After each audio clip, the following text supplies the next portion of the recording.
हक़ाइक़ TV में हमारे आज के मेहमान जनाब प्रोफेसर एम ए गनी, कानून आप कह सकते हैं जिसे हम अगर अदबी अल्फाज बोलें तो कानूनी नुकात और कानून इनके सामने हाथ बांधे खड़ा रहता है कि प्रोफेसर गनी साहब ने मेरा क्या मतलब निकालना है, किस लफ्ज़ से क्या निकालना है, और वो मतलब भी ठीक होता है। बहुत दफ़ा ऐसा हुआ कि इन अदालतों में इनको मामलत के लिए बुलाया गया।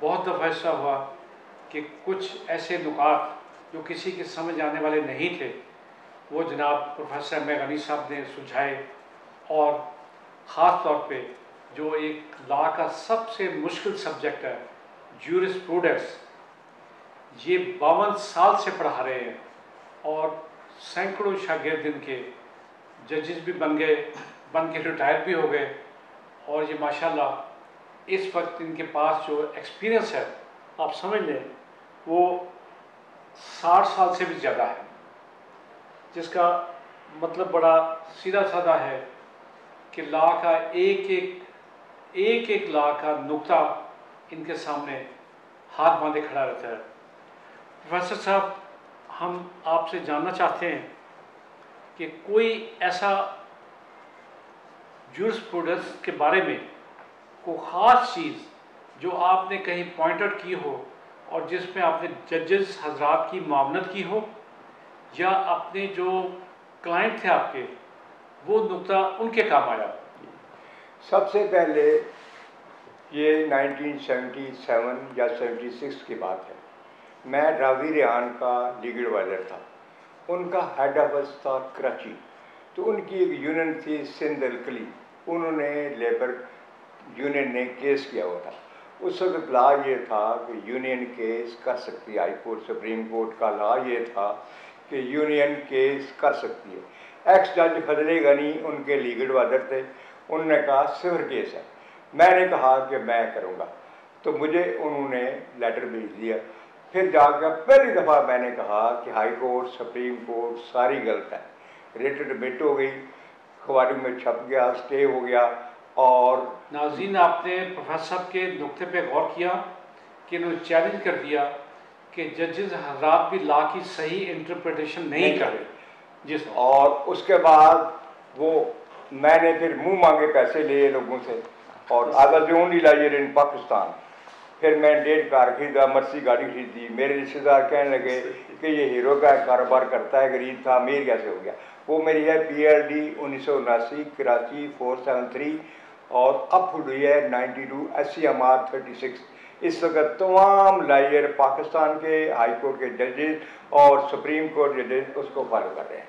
उसके बाद 99 में मैं दफ्तर में बैठा हुआ था तो 25 आदमी आ गए PI के, और उन्होंने मुझे कहा कि महकमे क्या करते हैं, एक ठेकेदार रख लेते हैं, उसके ज़रिए अपॉइंटमेंट एडमिशन करते हैं, और कहते हैं हमारे मुलाजम नहीं ठेकेदार के मुलाजम थे।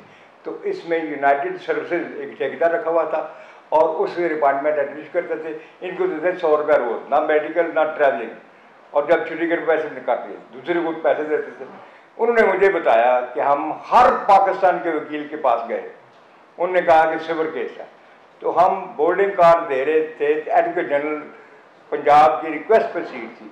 हमने कहा सीट तो दे देते हैं, ये हमारा मसला है। उसने कहा कि there is only one man in Pakistan जो इसका हल दे सकता है।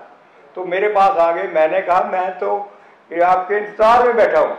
तो मैंने उनसे कहा कि अगर खुदा को मंजूर ना हो तो मैं बेबस हूँ। इसके बाद अगर वकील सामान से आ जाए, ज़मीन से आ जाए, अमेरिका से आ जाए, रूस से आ जाए, I will win this case. Ultimately मैंने रिट दायर की। उसके बाद एक इस्लामाबाद बहुत बड़ा वकील था, उन्होंने भी रिट की थी। उसमें इन्होंने कहा था कि रिट हो नहीं सकती, वो ले आए। मैंने कहा डोंट वरी। तो मैंने फिर कहा कि ये अप्लाई नहीं होता।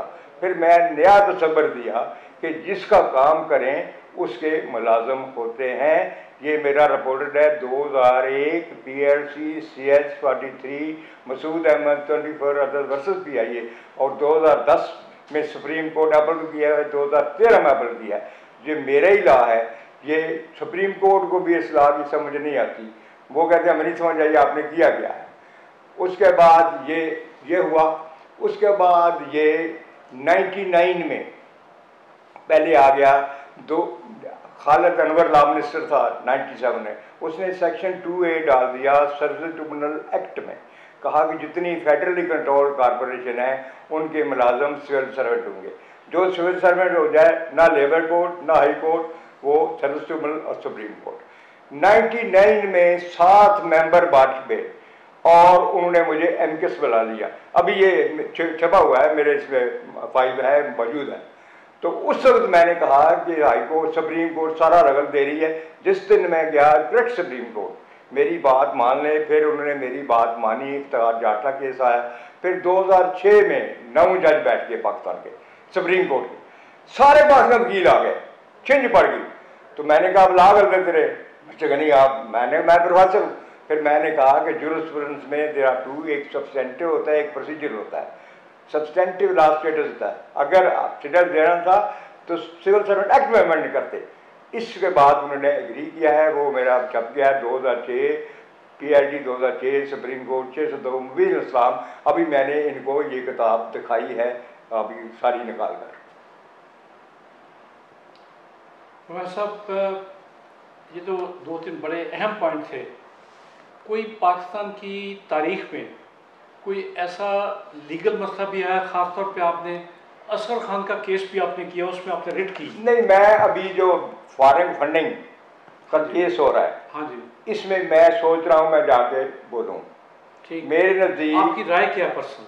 मेरी पर्सनल ये है कि फॉरेन फंडिंग जो है वो वेलफेयर ऑफ पॉलिटिकल सोसाइटी है। जो पॉलिटिकल सोसाइटी की वेलफेयर करे वो ऑफेंस नहीं हो सकता। अगर फॉरेन फंडिंग ऑफेंस है, आपने ये पॉइंट देखा जिस पे पूरी इस वक्त मरकजी हुकूमत और election commissioner, chief election commissioner साहब या इलेक्शन कमीशन जिस पे जोर दे रहा है, उसके बारे में प्रोफेसर एम ए गनी साहब की राय क्या है, मैं उनसे दोबारा सुनना चाहूँगा और आपको सुनाना चाहूँगा। बात इस तरह है कि अगर कोई, मैं शुरू करता हूँ, तमाम वकील हाई कोर्ट और सुप्रीम कोर्ट के जज कहते हैं कि आइन सुपीरियर है। मेरे नज़दीक आइन सुपीरियर नहीं, जस्टिस सुपीरियर है। आइन इंस्ट्रूमेंट है जस्टिस के लिए, इंस्ट्रूमेंट सुपीरियर नहीं होता। ठीक, जो उसका पर्पस है वो सुपीरियर होता है, जस्टिस सुपीरियर है। आगे जस्टिस सुपीरियर नहीं है, वेलफेयर ऑफ ह्यूमन जो पॉलिटिकल बॉडी है स्टेट की, पॉलिटिकल सोसाइटी, उसकी वेलफेयर है। तो जस्टिस सुपीरियर नहीं है, welfare of the political society of the country superior है। और हर वो अमल जो पॉलिटिकल सोसाइटी की वेलफेयर करे वो ऑफेंस नहीं हो सकता। और डॉलर का बाहर से यहाँ आना, यहाँ की वेलफेयर है, तो वो ऑफेंस करते हैं। अगर ये ऑफेंस है तो सबसे पहले तो प्राइम मिनिस्टर को चार्जशीट देनी चाहिए।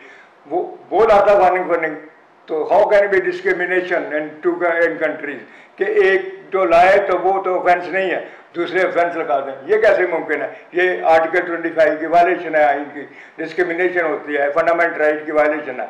अगर ये फॉरेन फंडिंग इस्तेमाल हो मुल्क के खिलाफ तो फिर ऑफेंस है। फॉरेन फंडिंग बता दो कोई फंड नहीं, और ये लॉ गलत है। अगर मैं गया तो इस लॉ को मैं चैलेंज करूंगा।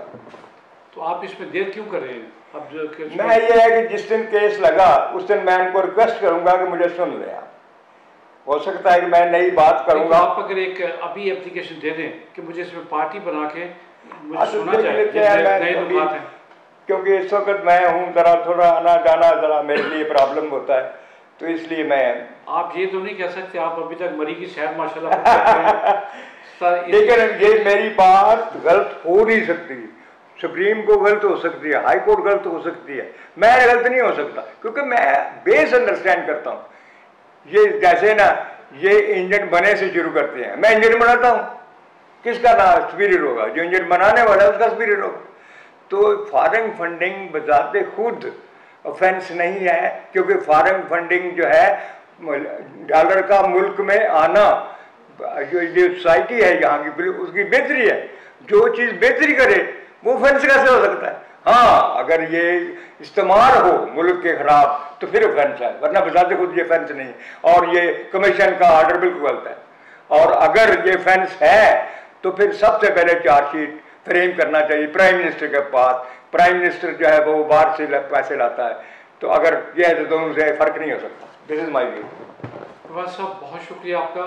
हम आपसे दरख्वास्त ये करेंगे कि आप आइंदा भी इस किस्म के जो कानूनी नुकात हैं जिससे मुल्क की बेहतरी हो सकती हो, जिसमें ला के नकाइस दूर करने के लिए आप तजावीज़ दे सकें, उसको चैलेंज कर सकें, तो हम आपके इंतहाई ममनून होंगे कि हमारे आप लाखों नाज़रीन को एजुकेट कर रहे हैं और उन्हें मुल्क की बेहतरी के लिए आने वाले वक्त के लिए तैयार कर रहे हैं। बहुत शुक्रिया आपका। अल्लाह हाफिज़।